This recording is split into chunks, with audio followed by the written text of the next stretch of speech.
Entonces, entonces la grabación de la sesión del día de hoy, lo primero es compartir pantalla con ustedes.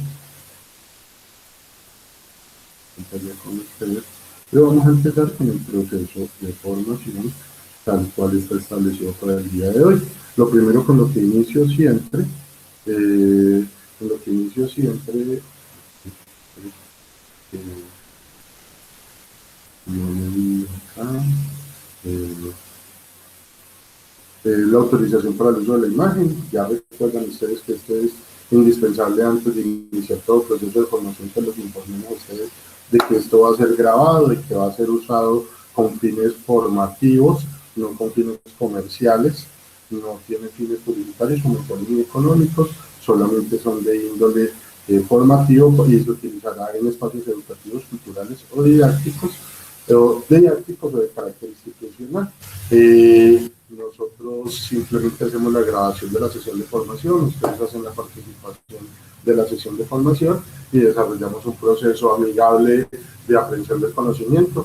Cualquier duda o inquietud, por favor, pregunten, no se queden callados, pregunten, así como suena el comercial, no se quede callado, pregunte, pero la verdad que a veces encontramos, y ya lo habíamos hablado en estos días, de que pues ustedes guardan mucho silencio y no sé si están entendiendo o no, entonces la idea es que no queden con vacíos, la idea pues y realmente la función de nosotros como tal es poder suplir a ustedes todas esas dudas, llenar todos esos vacíos de información.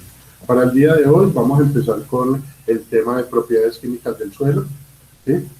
Ya habíamos hablado de todo lo que son las propiedades físicas del suelo, textura, porosidad, humedad y demás. Ahorita vamos a empezar a hablar. Dime. ¿A quién? A Mariana Alves. Vamos a ver si es cierto. Sí, no me llamo. ¿Segura? Sí. ¿Segura? Pues no dijo mi nombre. Está totalmente segura porque no te había puesto la asistencia a ti, tienes toda la razón. Ah, ¿sí yo? Ya te la puse, no hay ningún problema. Muchísimas gracias por recordarme. En el tema de las propiedades químicas del suelo, lo primero que vamos a definir es qué son las propiedades químicas del suelo y básicamente nos dice corresponde fundamentalmente a los contenidos de diferentes sustancias importantes, o sea, lo que son los nutrientes macro y micro del suelo. Aquí me quedó mal, era micro y macro, y las diferentes características de factores químicos que se presentan en el suelo. Estas nos permiten conocer algunas cualidades del suelo y los cambios que se generan a nivel estructural en las plantas de acuerdo a estos procesos. Los principales o las principales propiedades químicas que encontramos en el suelo son estas: la capacidad de intercambio catiónico, el pH del suelo, el porcentaje de saturación de bases, los nutrientes que deben tener las plantas o los elementos minerales, el carbono orgánico del suelo, el nitrógeno del suelo, la salinización del suelo, la alcalinización del suelo, el contenido de calcio en el suelo y el contenido de sulfato de calcio en el suelo, o yeso en el suelo. Vamos a explicar cada una de estas, vamos a hablar de cada una de estas, y la idea es que si no les queda claro el tema, me vayan haciendo preguntas. Entonces, la primera es la capacidad de intercambio catiónico. Ustedes saben que el suelo conduce energía, pues creo que eso lo tienen ustedes claro, ¿cierto? Tiene electrones positivos y electrones y protones, electrones, iones y protones positivos y negativos que hacen el transporte energético. ¿Por qué? Porque pues básicamente el suelo tiene algunos minerales, algunos metales y hace la conductividad de todos estos procesos. Cuando hablamos de capacidad de intercambio catiónico, estamos hablando de las cargas negativas presentes en las superficies minerales y los componentes orgánicos del suelo. Cargas negativas, ¿sí? ¿Por qué las cargas negativas? Porque las cargas positivas lo que hacen es mejorar y liberar. Las cargas negativas lo que hacen es bloquear y frenar el desarrollo o la liberación de nutrientes. ¿Sí? Entonces, por ejemplo, algunos elementos que pueden retener cationes serían el calcio, el magnesio, el sodio, el potasio y el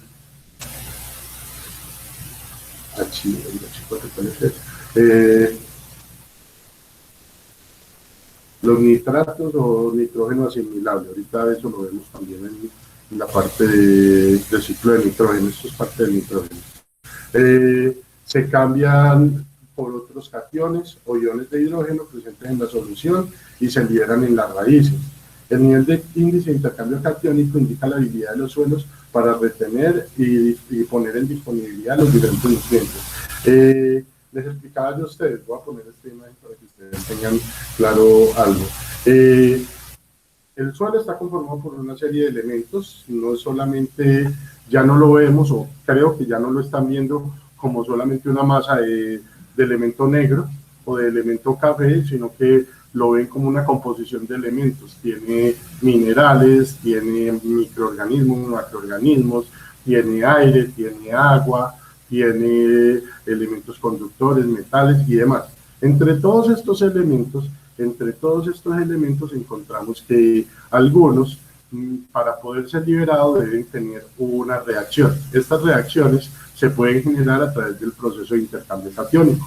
Y cuando hablamos de esto es que a mayor cantidad de moléculas que se puedan liberar por los intereses o por el desarrollo del modelo de intercambio catiónico, mayor va a ser la capacidad de asimilación del suelo para poder generar los nutrientes suficientes para que la raíz los absorba y la planta pueda crecer de manera saludable y vigorosa. ¿Claros hasta ahí o no han entendido esa partecita? Me quedé solo. Instructor, pero si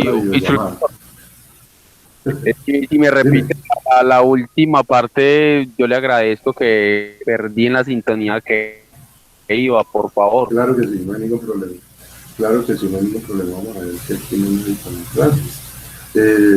Bueno, básicamente, vuelvo y repito, claro que sí. Los cationes o iones negativos que posee el suelo son necesarios para que se generen las reacciones químicas para que los nutrientes se liberen. Los suelos que son pobres en intercambio catiónico tienen una baja disponibilidad de nutrientes, y cuando digo disponibilidad no estoy diciendo que tengan un bajo volumen de nutrientes, estoy hablando de disponibilidad. Cuando digo disponibilidad es la baja capacidad que tienen de entregar esos nutrientes que pueden estar contenidos en el suelo, los minerales, los metales que pueden ser asimilables por la planta, y después poder hacer el aprovechamiento de este. Cuando hablamos de que hay una baja capacidad de intercambio catiónico, estamos hablando de que los nutrientes van a estar en el suelo, pueden estar en muy buen volumen, pero si no está la posibilidad de liberarlos o si no está la posibilidad de mejorarlos, no nos va a dar los requerimientos nutricionales que quiere la planta. Encontramos muchas veces en los análisis de suelos, ¿ustedes les he mostrado cómo viene un análisis de suelo? ¿No? ¿Sí? ¿También? No. ¿No? Ah, bueno. Listo. Voy a meterme acá, que aquí tengo uno. Este es un análisis de suelo, ya lo voy a girar. Este es un análisis de suelo de una finca X, cualquier finca que ustedes estén hablando. Cuando nosotros pedimos un análisis de suelo, a nosotros nos hacen toda la identificación, que es la parte superior, y nos dicen cuáles elementos empiezan a analizar.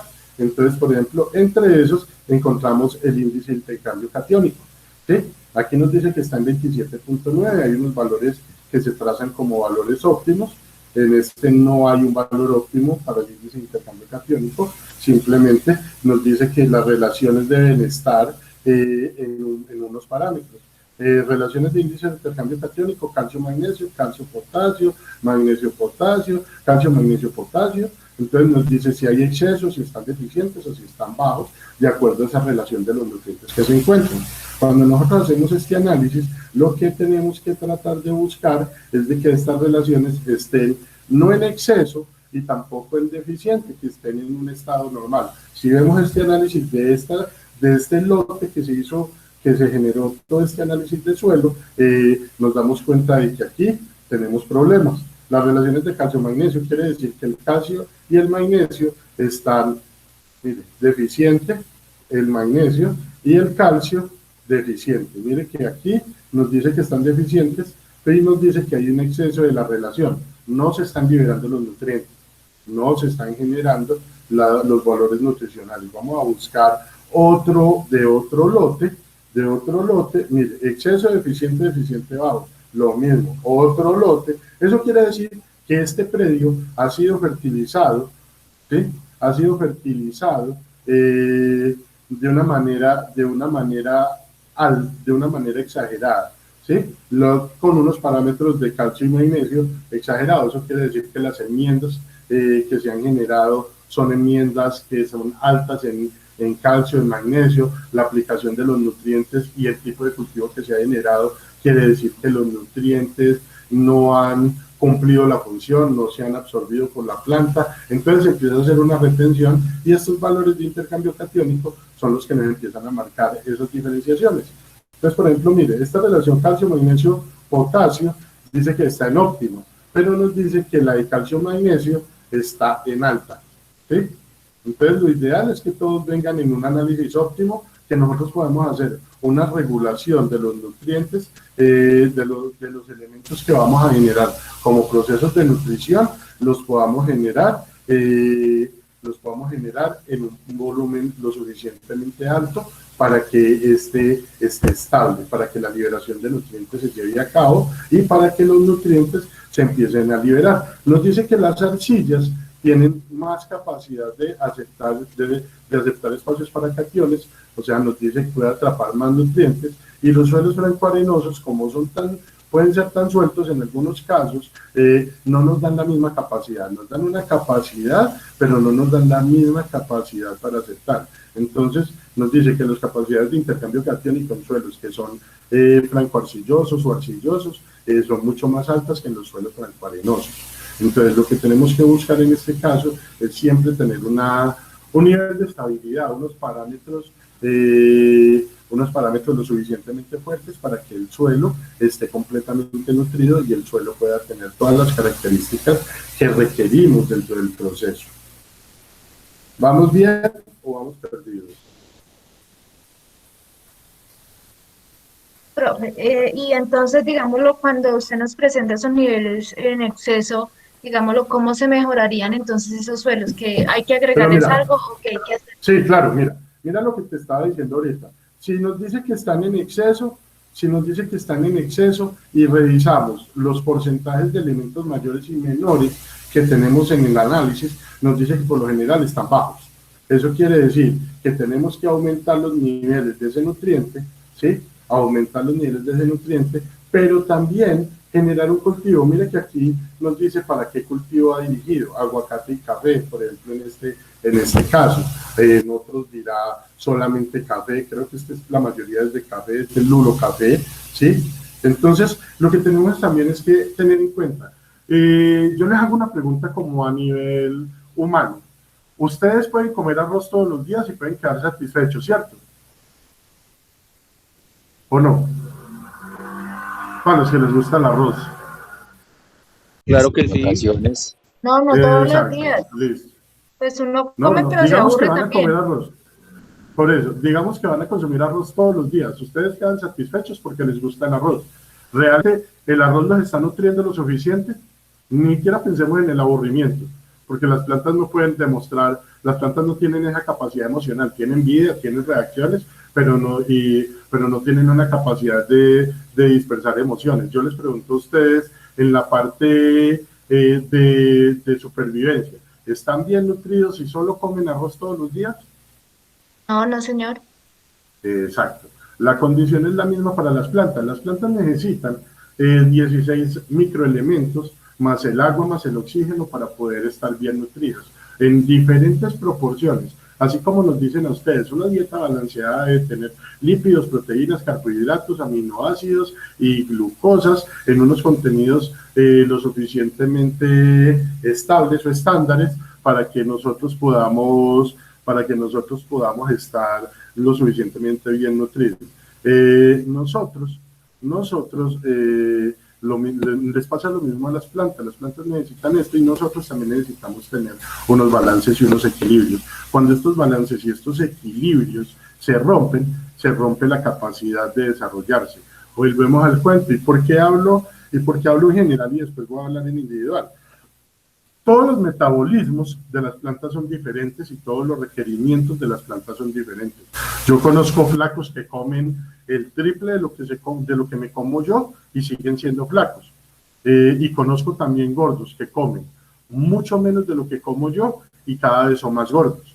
Entonces, ahí el cuento del metabolismo quiere ver también con lo mismo que pasa en las plantas. Algunas plantas asimilan muy bien los nutrientes, asimilan muy bien y convierten esos nutrientes en elementos que son funcionales para el desarrollo productivo, pero también hay plantas que no asimilan esos nutrientes. Por ejemplo, pregunto, ¿cuál es el nutriente o el elemento principal que posee las musáceas, lo que es plátano y banano?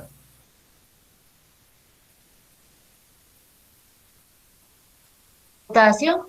Potasio, sí señores, muy bien, eso está muy bien, el potasio. Valentina Cañas, transmitir, y le ponemos la asistencia. Muy bien, el potasio, está muy claro. ¿Cuál es el elemento mayor que poseen los cítricos? Naranja, limón, mandarina.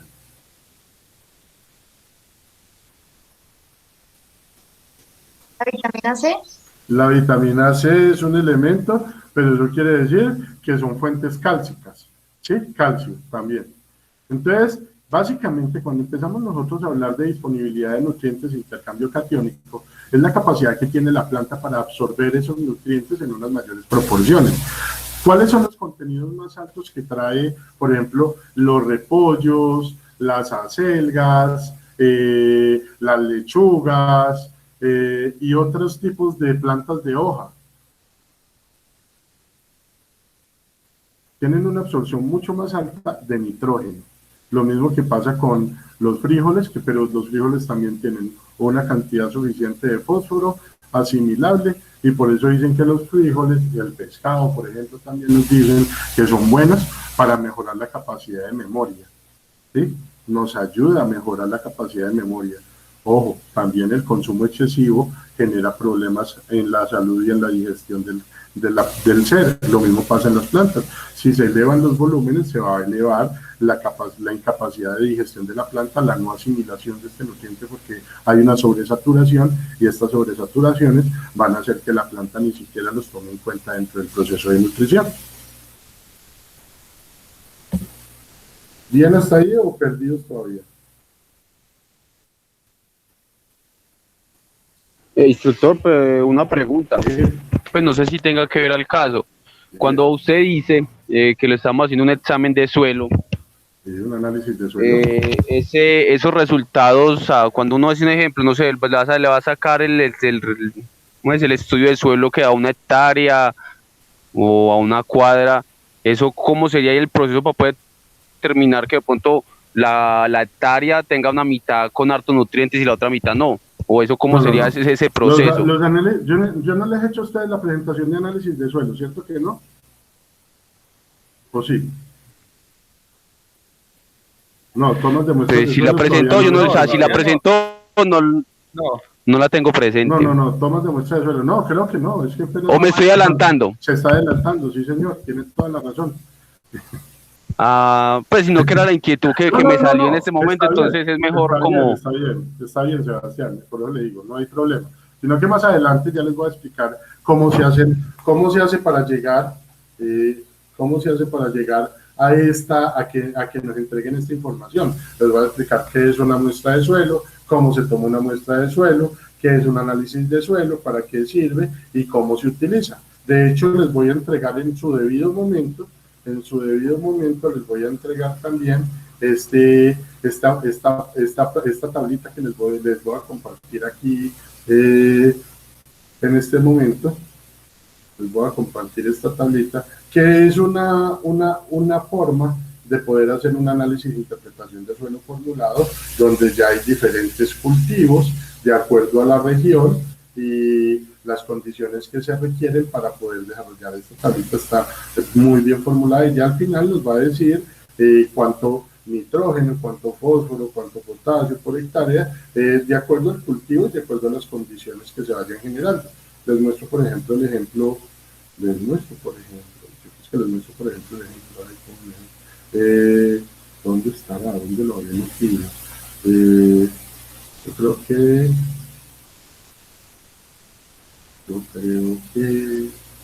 ¿dónde lo metí? Esto es un biofertilizante, 1206, 20 de octubre.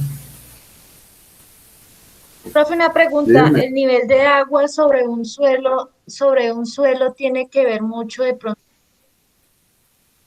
La con la sobresaturación de tierra, agua, es pero la tierra lavada, sobresaturación, entonces, por eso, sí, entonces digámoslo, si muchos niveles de agua hace que esa cantidad, digámoslo, de componentes desaparezcan del suelo, digámoslo que se vayan también con el agua.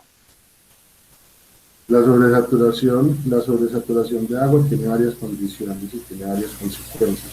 Entre las diferentes consecuencias está la debilitación de las paredes estructurales de la planta, el desarrollo y aceleramiento de la producción de hongos en la planta, y también tiene una capacidad alta, y como les decía ahorita, y por eso les mostraba esta imagencita, donde los suelos son muy arcillosos, hay una mayor retención de índice de capacidad de intercambio catiónico, y cuando los suelos son muy francos o arenosos, hay una menor capacidad de asimilación de nutrientes para esta planta. ¿Sí?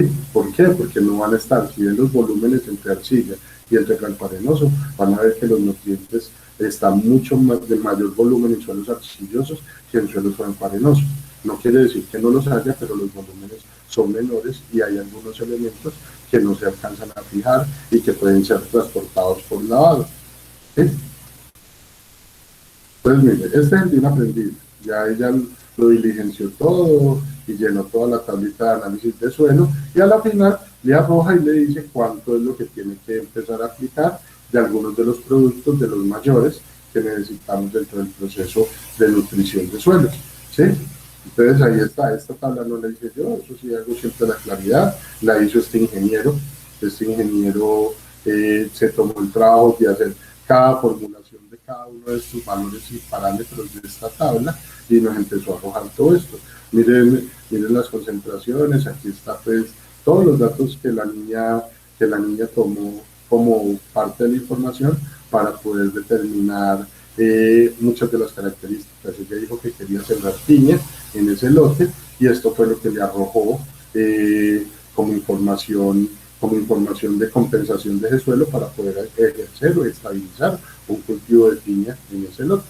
Entonces, eso como les digo a ustedes, lo vamos a ver más adelante, no es ahorita el tiempo todavía. Lo que quiero que entiendan es, por ejemplo, lo que les estoy explicando en este momento. Los nutrientes están, el intercambio catiónico de iones negativos, si no tiene un equilibrio, si no tiene una optimización, no va a generar una asimilación, y al no generar esta asimilación, no va a haber una liberación, y al no liberarse, no van a estar disponibles para la planta, y al no estar disponibles para la planta, la planta va a tener una deficiencia nutricional, una fisiopatía, que nos va a llevar una consecuencia de que el cultivo no salga ni de manera vigorosa, ni de manera, o que la producción salga con bajos volúmenes y bajos niveles de desarrollo. ¿Claros hasta ahí? ¿O todavía seguimos perdidos? Instructor, qué pena, Dime, Federico. qué pena si me salgo un poquito del tema. Es que yo tengo entendido que el suelo posee tres horizontes, ¿cierto? Sí. ¿Cómo se dice? Sí, tenemos. ¿Cómo es, pero bueno, sí, pero háblame, dígame, Federico, ¿qué es lo que quieres decir? No, es que no recuerdo pues cuáles son, a ver si de pronto... Pero eso lo tiene en la primera clase. Uy, qué falsedad usted. Sí, es como para un repasito ahí, chiquito. Qué falsedad, por Dios, por Dios. Claro que sí, Federico. Vamos a buscar una imagen cualquiera para no ponerme a buscar para presentaciones ahorita. ¿Sí? Voy a hacer eso.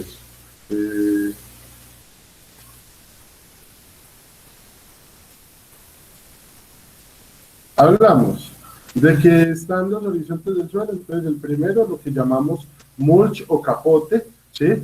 Es esa primera partecita del horizonte cero, que es donde se está apenas descomponiendo la materia orgánica, las plantas, hojas, hojarascas y algunos macroorganismos que se pueden ir descomponiendo ahí por acción de su cumplimiento de su ciclo de vida. Está el horizonte A, ¿sí? Que es el primer horizonte, que es el más rico en materia orgánica. Ese horizonte puede tener 5 centímetros, puede tener 1 metro, es el horizonte más rico en materia orgánica. Aquí, por ejemplo, en esta región manejamos horizontes con un promedio de 40 centímetros, aunque vuelvo y digo, puede ser más grande o más pequeño. ¿Sí? Es el más rico en materia orgánica, el más rico en minerales, el más rico en nutrientes. Esa zona es donde está la región rizófera o de raíces secundarias de la planta, que son las que ayudan a generar el desarrollo y la absorción vegetal.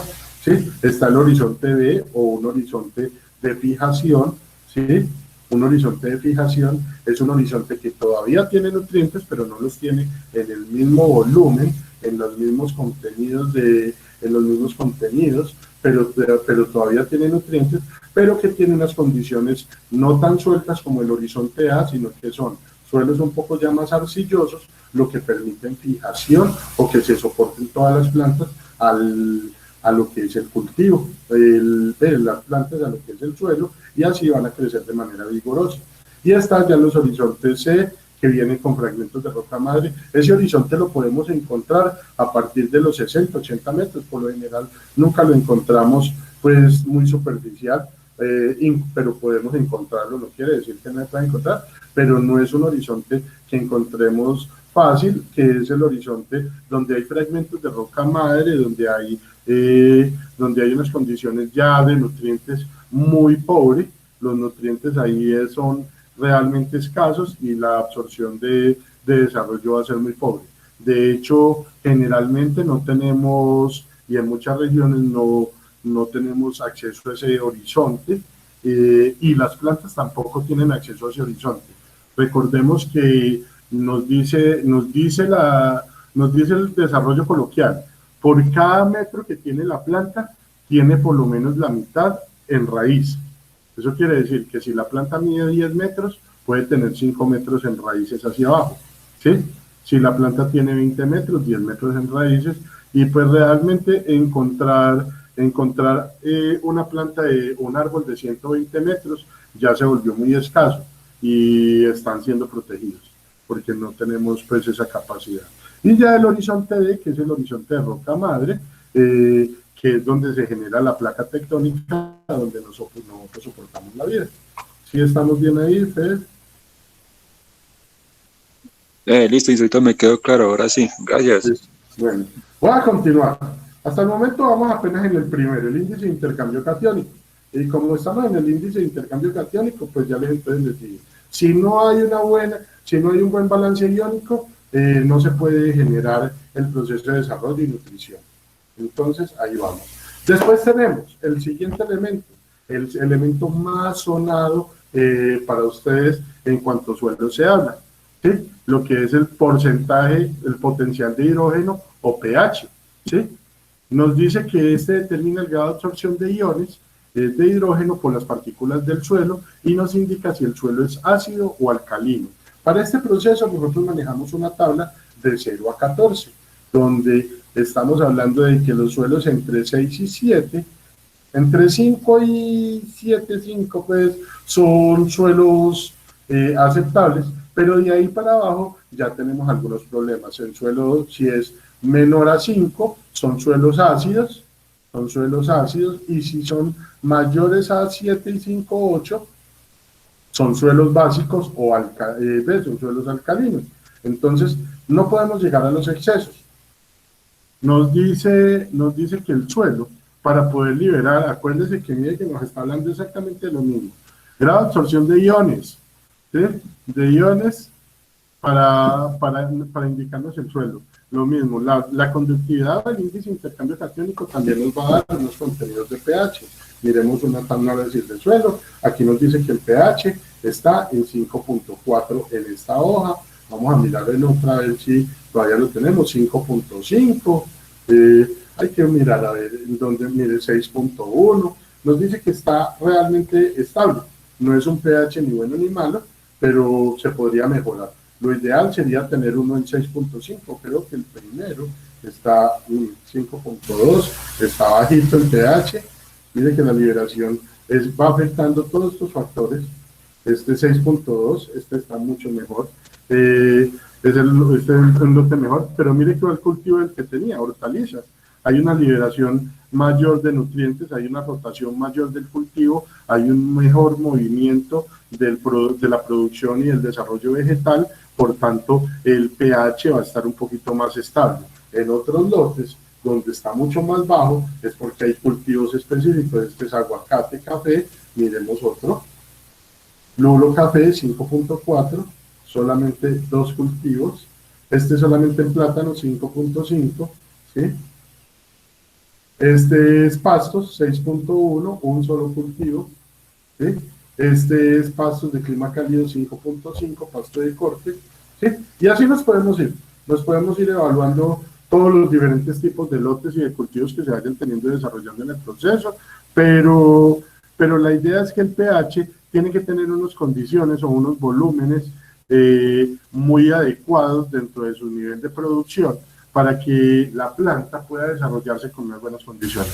Si los pH son muy ácidos, nosotros tenemos problemas en el desarrollo, muy alcalinos. Primero, cuando son muy ácidos, la planta no crece. Cuando son muy alcalinos, la planta se puede quebrar muy fácilmente. ¿Cómo nos damos cuenta que un suelo tiene, por ejemplo, unos altos volúmenes de acidez?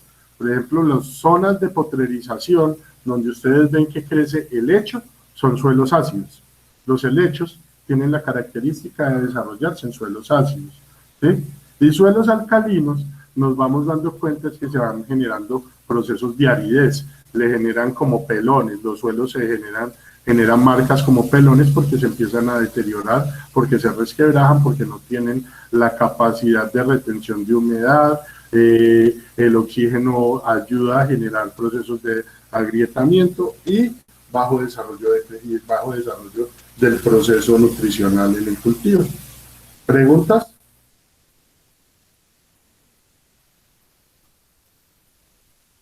Se murieron estos muchachos.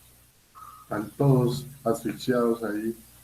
Los volteo a mirar a ver si les veo a ver una sombra de duda, pregunta, cualquier cosa, pero nada, no me hablan, no dicen nada.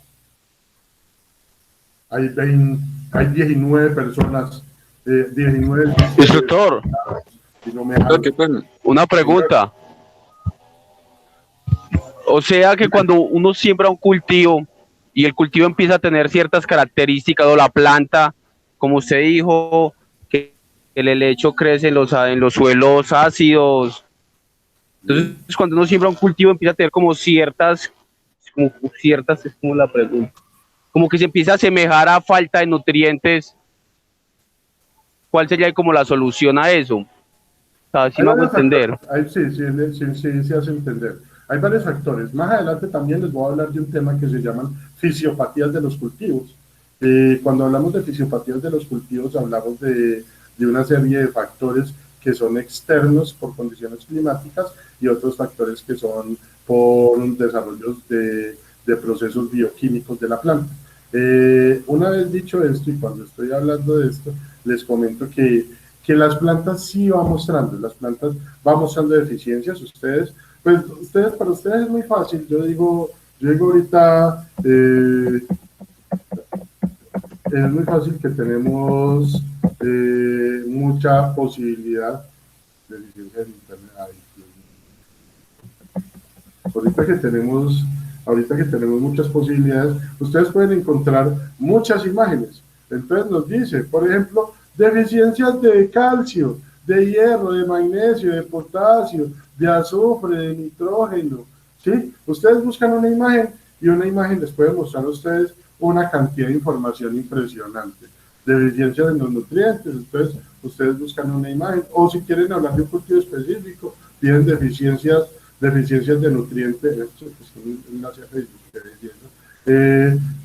Cuando ustedes quieren buscar un cultivo específico, ustedes buscan por el cultivo deficiencia del cultivo, deficiencia en el cultivo tal, y les empiezan a aparecer. Yo solamente les estoy diciendo que encontrar deficiencias es muy fácil para ustedes. Ya identificarlas en campo es otra cosa, porque cuando uno sale a campo no ve la imagen aquí como se ve aquí en esta imagen, sino que usted ya mira una hoja que tiene, por ejemplo, tiene una hoja con deficiencia de nitrógeno, tiene otra hoja con deficiencia de manganeso, otra hoja con deficiencia de magnesio, una hoja que tenga deficiencia de fósforo y otra de potasio. Ustedes empiezan a decir, pero aquí ¿qué es? ¿Cuál es la deficiencia real? ¿Son todos los nutrientes o no son todos los nutrientes?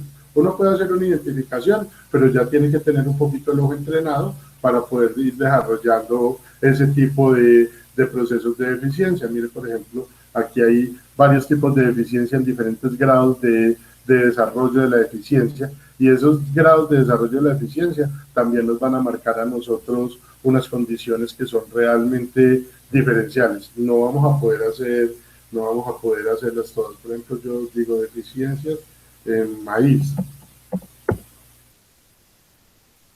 Entonces aquí mire, por ejemplo, mire esta imagen.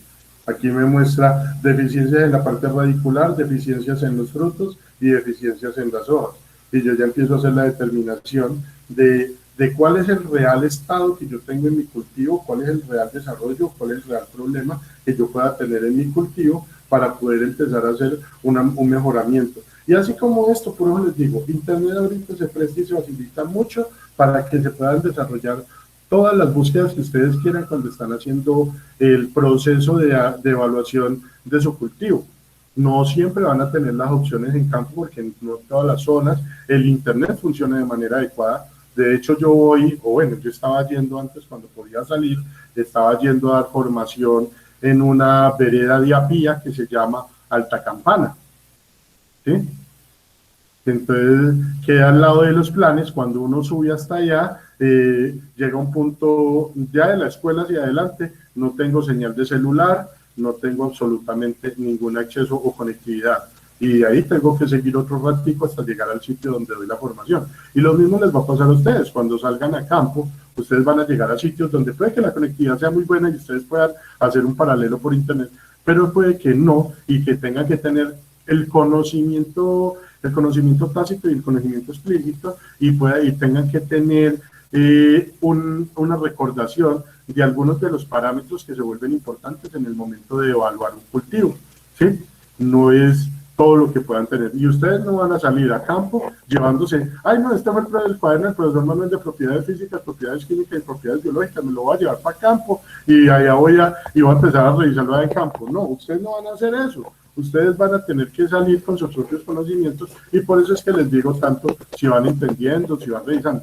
Yo sé que hay muchas cosas, y eso también tiene toda la razón, que se maneja mejor en campo, que se desarrolla mejor en campo. Cuando uno está en campo permanente, empieza a evaluar las cosas de otro punto de vista, y esa es una buena experiencia y eso es un buen punto de partida.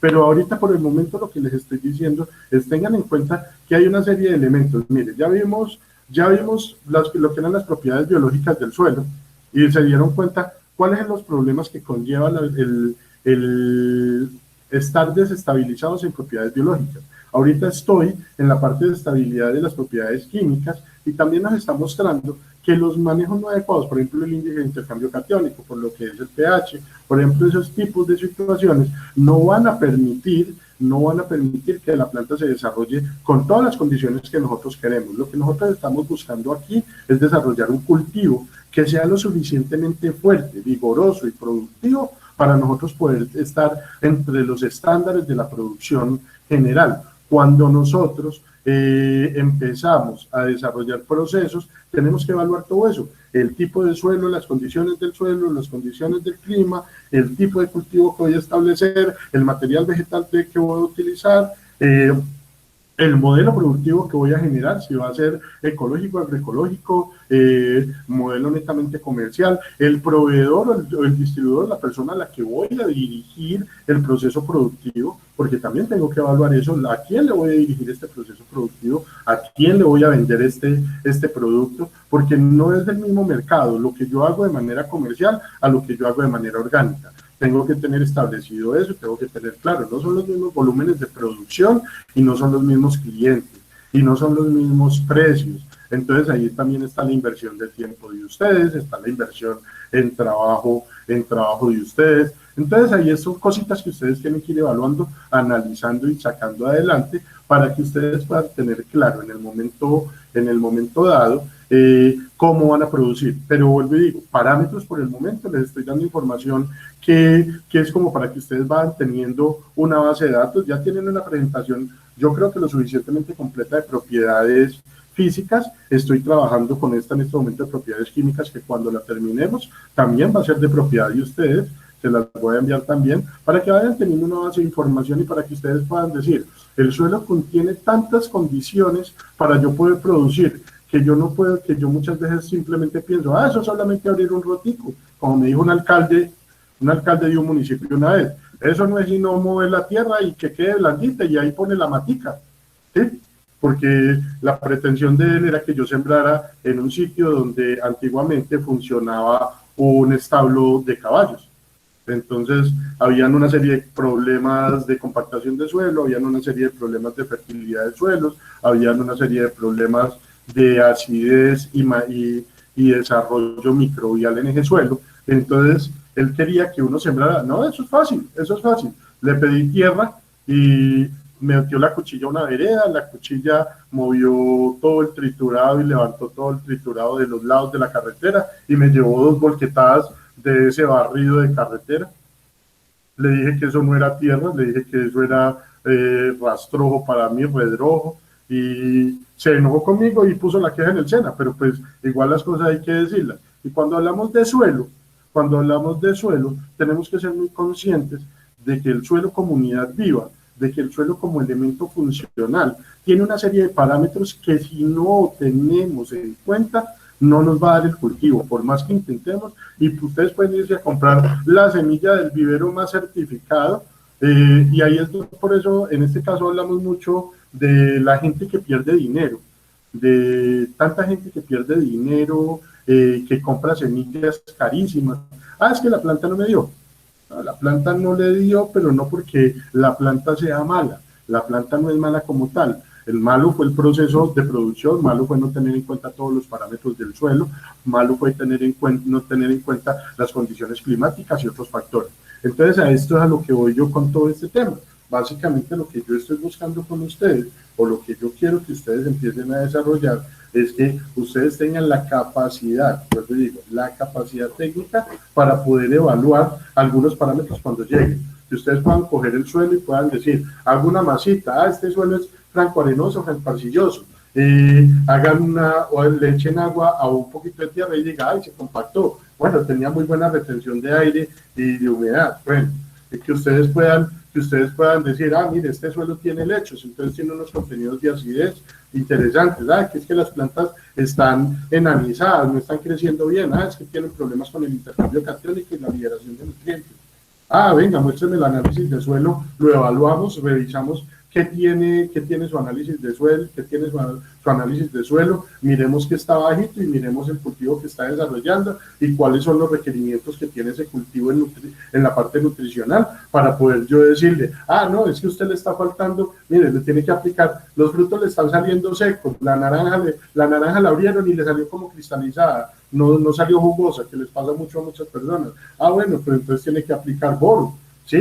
Entonces que uno le puede ir diciendo a las personas eso, que uno pueda ir haciendo, ustedes como tecnólogos van a tener, o tienen la responsabilidad y van a tener la capacidad de poder salir a campo a hacer ese tipo de cosas, hacer las recomendaciones técnicas. Obviamente no son agrónomos, no, pero esto es una parte que va a ser vital para que ustedes puedan decir, ¿soy productivo o no soy productivo? Si Federico sigue con el cultivo, Federico que tiene cultivos y los maneja de manera coloquial, él puede sacar una producción regular. pero si lo maneja con parámetros técnicos, yo creería que puede salir con un proceso comercial, un proceso mucho más grande, un proceso mucho más estabilizado, con unos volúmenes de producción mucho más estables, unas plantas con mucha homogeneidad y un desarrollo productivo grande. Lo mismo para ustedes, pues, que desarrollen algún tipo de cultivo o que desarrollen alguna actividad agrícola en este proceso.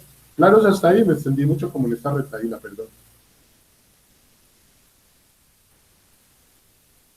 Bueno, entonces sí, voy a seguir. Me disculpan si soy cantaletoso, no es la cantaleta, sino que quiero lo mejor para ustedes, pero a veces eso es un poquito complejo. Instructor. Dime. No, tengo una duda. Ya que usted mencionó, es que a mí una vez me preguntaron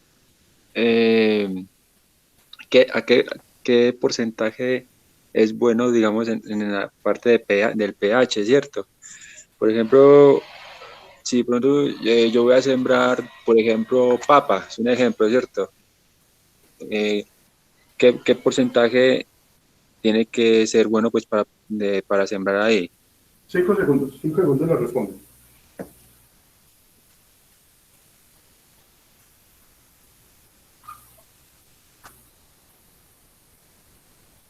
Federico, ojo, acuérdense de lo que estaba hablándoles ahorita. Quité la cámara porque va a hacer algo indebido, pero ya vuelvo y la activo. Ya muchos saben que es lo indebido que yo hago, entonces no me cuestionen, los quiero mucho. Bueno, varias cosas. Acuérdense lo que les estaba diciendo a ustedes. Lo primero que les estaba diciendo es, primero, mirar en la zona o región donde se va a desarrollar el cultivo de papa. ¿Sí? Eso es lo primero. Porque hay unas condiciones para una papa capira, hay unas condiciones para una capa arrayana, hay unas condiciones para una papa R12, para una papa criolla, para una papa saletuna, para una papa pastusa, bueno, etcétera. De acuerdo a la variedad de papa, hay también unos parámetros de producción. Lo segundo, los requerimientos nutricionales de la papa. Saber cuáles son los principales requerimientos, si son hierros, si son magnesios, si son cuáles son, nitrógeno, ¿qué es lo que yo necesito para desarrollar el proceso productivo de la papa? Lo tercero, las condiciones climáticas de la zona, las condiciones del suelo, el análisis del suelo es importantísimo. Y lo cuarto, empezar a evaluar si genera la rentabilidad suficiente para establecer el cultivo en esa zona o no. No es ir a decir, es que aquí nunca he sembrado papa, yo voy a sembrar papa. No, si no se ha sembrado papa, alguna razón debía haber. Si no se ha sembrado ese cultivo, alguna razón debe tener. No es simplemente que diga, es que la gente le da pereza. No, el cultivo se puede sacar adelante, pero hay muchos parámetros que uno tiene que tener en cuenta antes de establecer un cultivo. ¿Tú me entiendes, Fede? ¿Claro la respuesta o no? Más claro que nunca. Bueno, listo. Sigo, pues. Bueno, todo bien. Sigo, pues, bueno, sigue la tercera característica o propiedad química, se llama el porcentaje de saturación de bases. Volvemos al mismo cuenta, los cationes ácidos, hidrógeno y aluminio, y los cationes básicos, calcio, magnesio, potasio y sodio. La fracción de cationes ocupa porcentajes coloides en el suelo. Cuando se satura, mire, cuando el pH del suelo indica 7, que es un estado neutro, el pH, como les dije, puede ir de 5.5 a 7.5, dependiendo del cultivo y dependiendo de algunas características, como un estado estable o neutro, ¿sí? Cuando este se satura, cuando este pH toma los cationes básicos y los cationes ácidos, lo refleja automáticamente en el pH y hace que el suelo se vuelva ácido, ¿sí? Lo explico de otra manera porque sé que no me entendieron de esa manera y estoy totalmente consciente de eso. Cuando se saturan los nutrientes o se saturan los iones y cationes por índice de intercambio catiónico, va reflejando en el pH. Cuando se refleja en el pH, esa acidez o esa alcalinidad van a generar factores que no van a permitir que el suelo mantenga estable. Va a haber una variación en estos valores de pH, va a haber un desarrollo anormal en la liberación de nutrientes y no va a haber una característica muy clara de cómo mejorar el cultivo de acuerdo a estos valores. ¿Cómo se corrige esta parte de saturación de bases, básicamente manteniendo estable lo que es el proceso nutricional de acuerdo al cultivo como tal, no hay más, pero hay que tener en cuenta que puede haber una saturación de bases por el exceso de insumos químicos que se desarrollan. El que más hemos hablado, que no habíamos llegado a él, pero lo hemos tocado 100 veces, los nutrientes para las plantas. Los nutrientes que se denominan macronutrientes y micronutrientes. Los macro son por lo general, hemos hablado de que son 3 macro, pero resulta que de acuerdo a al nuevo desarrollo o al nuevo conocimiento o a la nueva concepción técnica que se genera, entonces ya hablamos de que, por ejemplo, el carbono, el hidrógeno, son elementos que están presentes en el medio, ¿sí? Y cuando hablamos de eso es que somos estructuras a base de carbono. Todo lo que se genera en la vida, ¿sí? En este momento en el planeta, todo lo que se considera con vida, somos elementos a base de carbono. Ahorita estamos encontrando elementos a base de silicio y a base de otro, se me olvidó. Pero son muy raros, son muy escasos y tienen unas condiciones específicas. Desde que nosotros tengamos una atmósfera, consumamos un oxígeno, ¿de qué está compuesto el aire? ¿El aire de qué está compuesto? Oxígeno. ¿Más qué?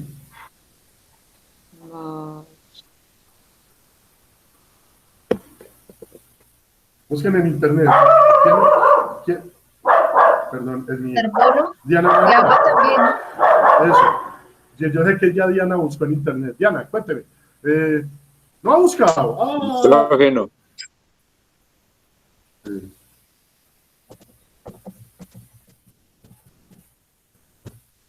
Vamos a poner así. ¿Qué contiene el aire? Miren. Ozono. Nitrógeno, otros gases, dióxido de carbono y oxígeno. Miren la cantidad de oxígeno, que nosotros asimilamos frente al resto. Esto es lo que contiene el aire, ¿no? No estamos hablando, sino que nosotros creemos que respiramos oxígeno. Miren que las concentraciones de oxígeno son muy bajas frente a las concentraciones de otros elementos.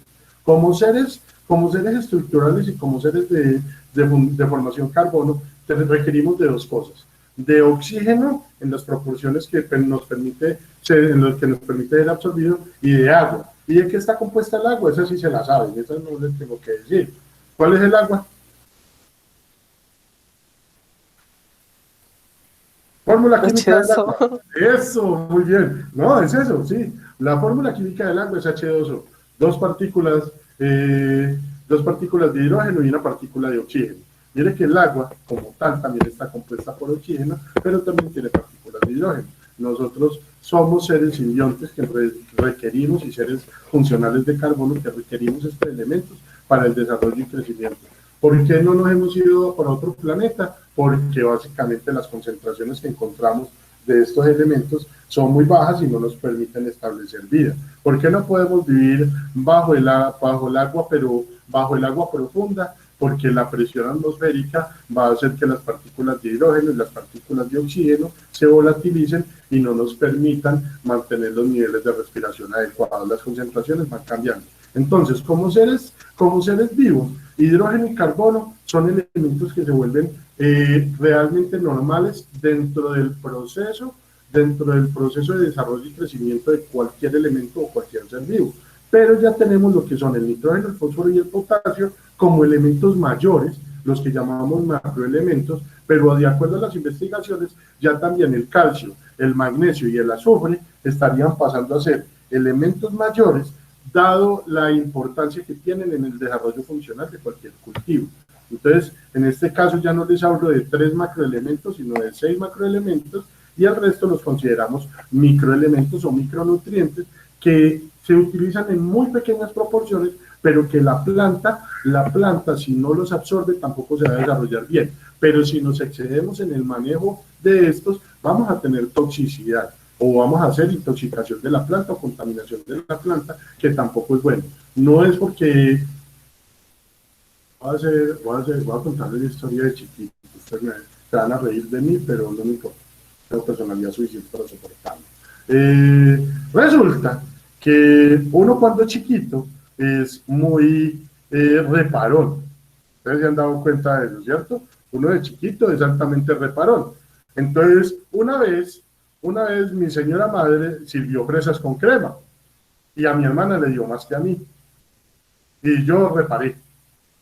Y la reparada fue ella, porque mi mamá le quitó las fresas con crema a mi hermana y le quitó las fresas con crema a mi papá y me dio todo el tazón y me dijo que no me podía parar hasta que no me las comiera. Y pues yo no soy Bruce de Matilda para poder comer y sin explotarme, sino que ahí tuve un regaño. Las plantas exactamente les pasa lo mismo. Cuando los excesos son muchos, la planta no los absorbe porque no tiene la capacidad, no tiene la posibilidad de absorber esos nutrientes, no tiene la posibilidad de cubrir esa necesidad, ese exceso que tiene de nutrientes y no puede desarrollarse. Entonces, entre los menores o los micro, estamos hablando del hierro, el zinc, el manganeso, el boro, el cobre, el molibdeno y el cloro, en unas pequeñas proporciones que se van a generar como procesos de absorción. Algunos van como nutrientes para el sustrato, otros van directo a la asimilación de la planta, ¿sí? Pero todos ellos interactúan entre sí para poder dar una vigorosidad o un crecimiento adecuado en la planta como tal o en el desarrollo y nutrición de la planta como tal. ¿Sí? Este quedó más claro, ¿cierto? ¿Vamos bien? Sí, señor. Sí. Ok, listo. Sigue. Carbono orgánico del suelo, pues como les dije ahorita, el carbono es una fuente vital. Sin carbono no se puede generar biomasa, sin carbono no se pueden formar estructuras, sin carbono no se pueden mostrar, no se pueden asimilar proteínas, no se van a dar desarrollos biológicos. Nosotros, vuelvo y digo, somos fuentes de carbono, ¿sí? Y como fuentes de carbono tenemos que tener unos volúmenes. ¿Cuánto es el carbono o los contenidos? Creo que esa imagen yo se las mostré, no estoy seguro, voy a mirarla, ya les digo.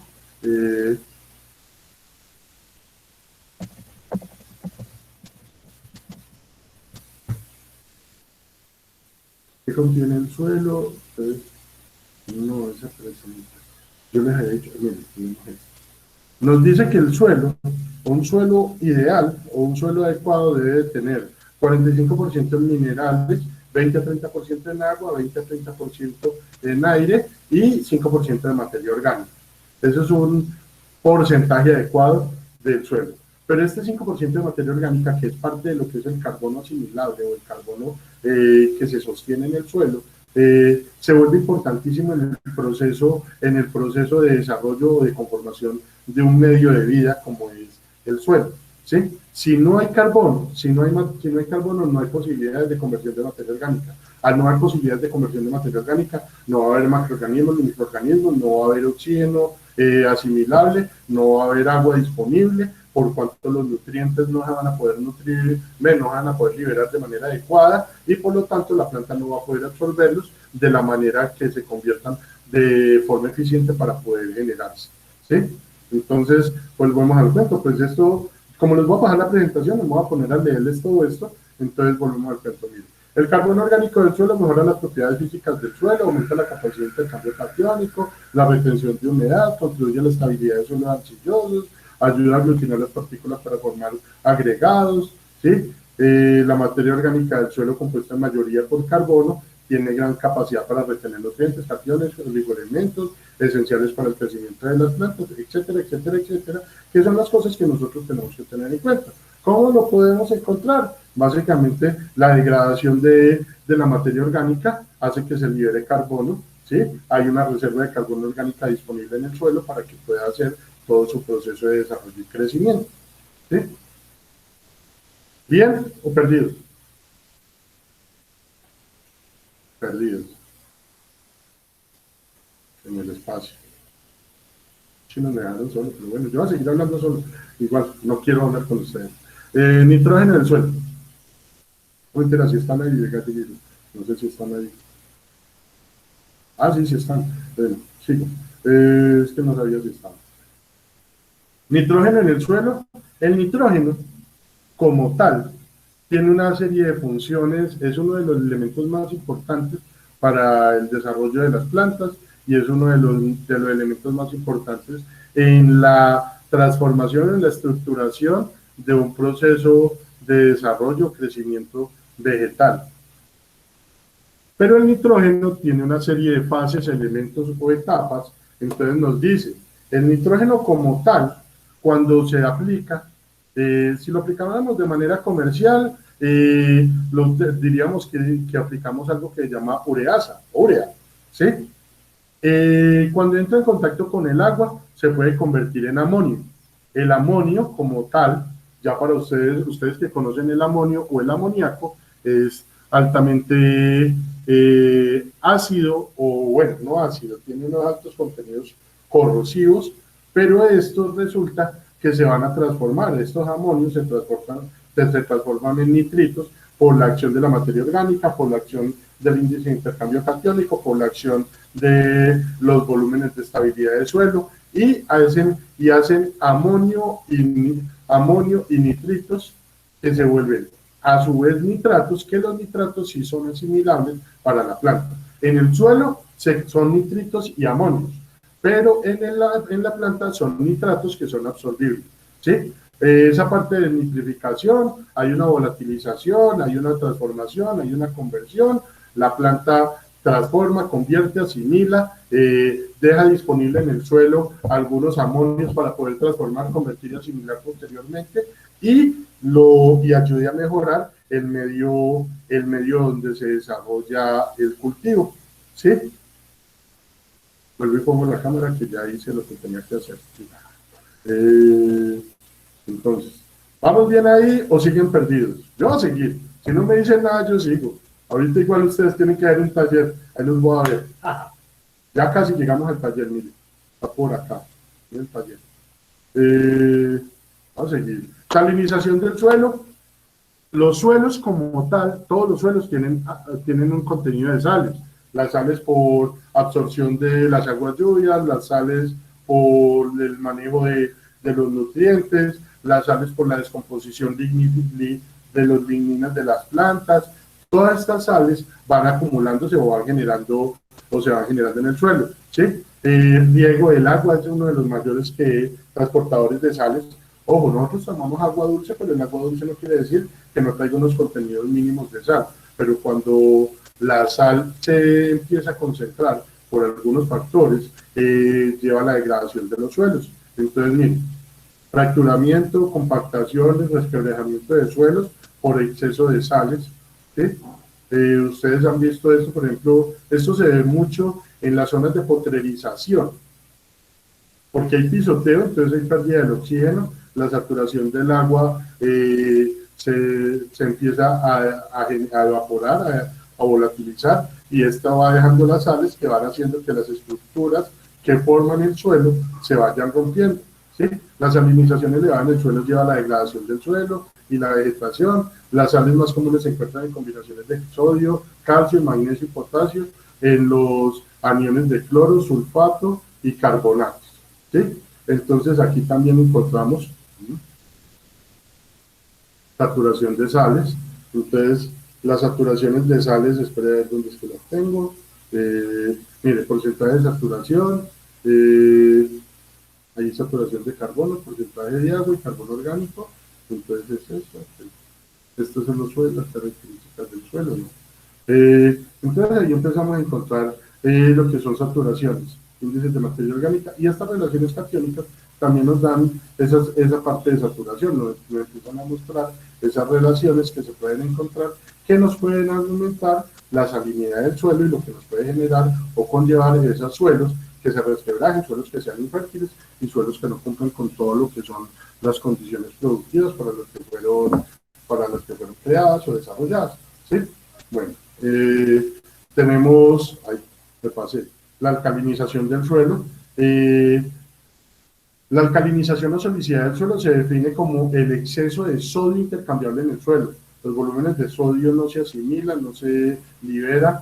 Entonces dice, a medida que la concentración incrementa, el suelo empieza a reemplazar otros cationes. Los suelos sódicos frecuente en las regiones áridas y semiáridas, hace que el suelo se vuelva impermeable. Debido a ello, el suelo se encuentra impermeable, disminuyendo la infiltración de agua por el suelo y, por último, el crecimiento de las plantas. Suelos muertos, suelos sin unas condiciones productivas reales, sin una capacidad de nutrición adecuada o estable. Entonces, básicamente, esta alcalinización del suelo lo que hace es, esos alcalinos hacen que los suelos se vuelvan infértiles. Se compara mucho y se lleva mucho a esos contenidos también. Mire que estos son contenidos de sodio, ¿sí? ¿Sí?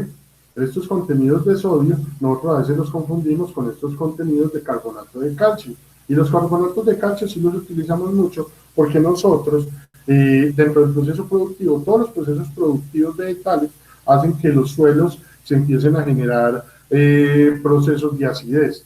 Y lo que nosotros hacemos generalmente es hacer enmiendas, y estas enmiendas las hacemos con cal. La llamamos cal agrícola, en algunos casos aplicamos cal dolomita, pero utilizamos cal. Pero resulta que las cales también a veces no son necesarias, y cuando los excesos de carbonato de calcio, que es una sal poco soluble, que tiene que ver con la salinidad, mire que nos dice: la presencia de un papel fundamental de la estructura del suelo si se encuentra en concentraciones moderadas. Se utiliza como herramienta para neutralizar el pH de los suelos ácidos y suministrar el nivel de calcio en la nutrición de las plantas. Sin embargo, puede resultar problemático si su concentración llega a exceder la capacidad de absorción en el suelo, formando complejos insolubles como otros elementos. ¿Qué vemos? Moteados, lo que llamamos generalmente moteados, que son manchas blancuzcas dentro del perfil del suelo o dentro del suelo que estamos trabajando, donde hubo una acumulación, como si encontraran trocitos de tiza dentro del suelo. Es lo que nosotros generalmente podemos llegar a encontrar dentro de este proceso. ¿Sí? ¿Quién me dijo esto? Lady, sí. Pues tratemos de que llegues hasta donde puedas, porque me está diciendo que el internet está fallando. Entonces, pues, que tratemos de llegar. Y ya seguimos con los contenidos de... Este ya es el último, muchachos. Prometo que este ya es el último. El contenido de sulfato de calcio o yeso en el suelo, ¿sí? Que también genera unas fracciones, pero este yeso hace que el suelo se forme parduzco, se forme seco y se forme compacto, ¿sí? Esto no es tampoco mucho que lo veamos en esta región. Por aquí no tenemos concentraciones elevadas de yeso. Muchas veces pasa por los volúmenes de agua. Los suelos que han sido suelos donde ha habido fuentes hídricas son los suelos que más tienen problemas de acumulación de yeso. Nos dice: existe una vaga vegetación vegetal. Son suelos que son... Ustedes han visto las islas dentro de las quebradas o dentro de los ríos, lo que llamamos una isla, ¿o no la han visto? La playa. Eso, pues playas no, sino islotes, como en el centro del río Riachuelo Quebrada empieza a quedar una zona que se va convirtiendo como una zona árida que tiene una vegetación de 1 o 2 pastos, algunas plantas que son semiacuáticas, papiros y otras. Ese tipo de suelos son tipos de suelos que son altos en yeso, no tanto las playas del centro, de los lados, sino los islotes que se van formando. Pero vuelvo y digo, eso es una condición que nosotros no vemos mucho en esta región, pero que se vuelve una característica o una propiedad química del suelo que tenemos que revisar. ¿Claros hasta ahí? ¿Preguntas hasta el momento? Instructor, una pregunta. Claro que sí. Un ejemplo, quizás en algún terreno alguna vez hubo una especie de laguna, ¿cierto? Sí. Por X y motivo, pero esa laguna ya se secó. Y el suelo quedó con esas características que usted acabó de nombrar. Queda con esas características también, queda con salinidad por los excesos de agua, queda con salinidad y se empieza a resquebrajar, pero también empieza a quedar como con esta condición: un suelo parduzco, un suelo claro, un suelo compacto y un suelo quebradizo y que se volatiliza fácilmente. O sea, puede perderse por acción de erosión por viento, se puede perder fácilmente. ¿Sí? Pero entonces lo que la inquietud que ya a mí me surgió, ese suelo se vuelve poco productivo. Son suelos pobres, sí, total. Exacto, para yo poder repotenciar esos suelos, ¿cuál sería cuál es el Materia orgánica. proceso? Incorporación Materia orgánica. Incorporación de materia orgánica. Básicamente estos suelos se mejoran. Este suelo de yeso, este suelo de calcio, este suelo alcalino y este suelo salado se mejoran con incorporación de materia orgánica. No hay otra condición diferente para mejorar ese tipo de suelos y no hay otra garantía que nos permita mejorar ese tipo de suelos. Entonces, por eso tenemos que incorporar materia orgánica. Pero ojo, en unos volúmenes que sean regulados. Volvemos al cuento. Miren, el mismo análisis de suelo nos dice los contenidos de materia orgánica, ¿sí? Nos arroja los volúmenes de materia orgánica del suelo. Miren, materia orgánica, 7 puntos, porcentaje de materia orgánica, 7.5. Acuérdense que ya ahorita les estaba mostrando cuáles son los parámetros que tienen que tener. Entonces, debe haber unos volteos, debe haber una incorporación de agua, debe haber un contenido de materia orgánica y debe haber una mineralización. O sea, tiene que haber un balance, un equilibrio para que se desarrolle bien.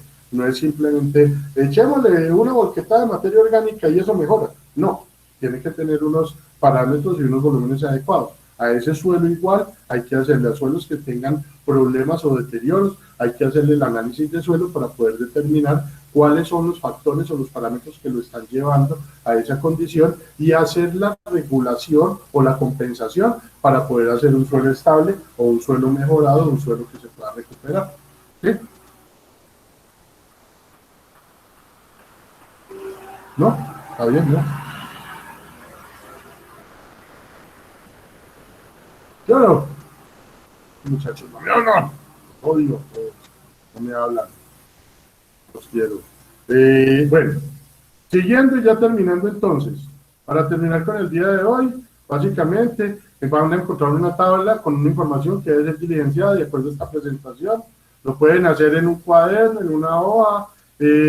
Si lo hacen en un cuaderno, si no lo hacen en Excel, una foto legible, no una foto de medio lado, no una foto oscuras.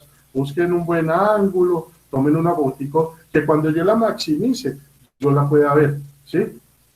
Y me ponen el nombre, porque ustedes muchas veces no me marcan. La tablita es esta misma tablita ya se las voy a enviar en formato Excel para que la puedan simplemente, ya tiene toda la parte funcional, ya para que simplemente la diligencien.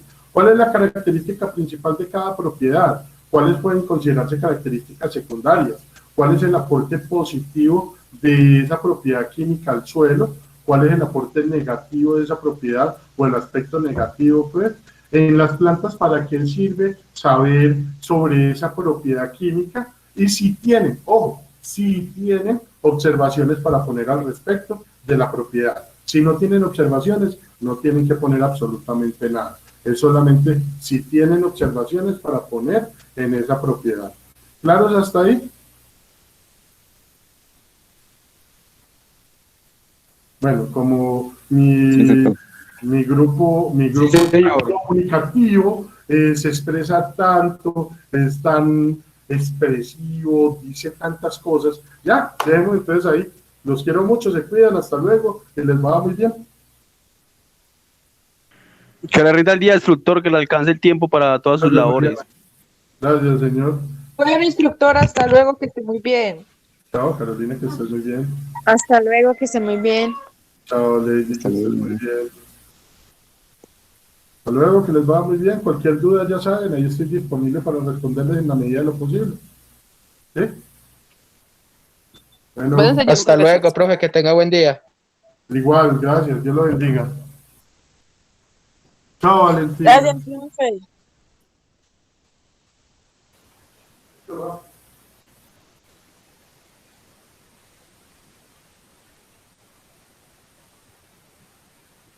Señor, sí, te diga. Gracias.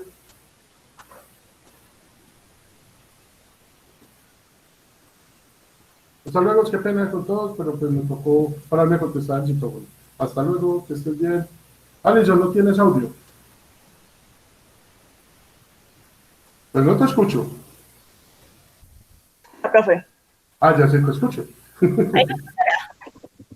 Ya te escucho, ya te escucho.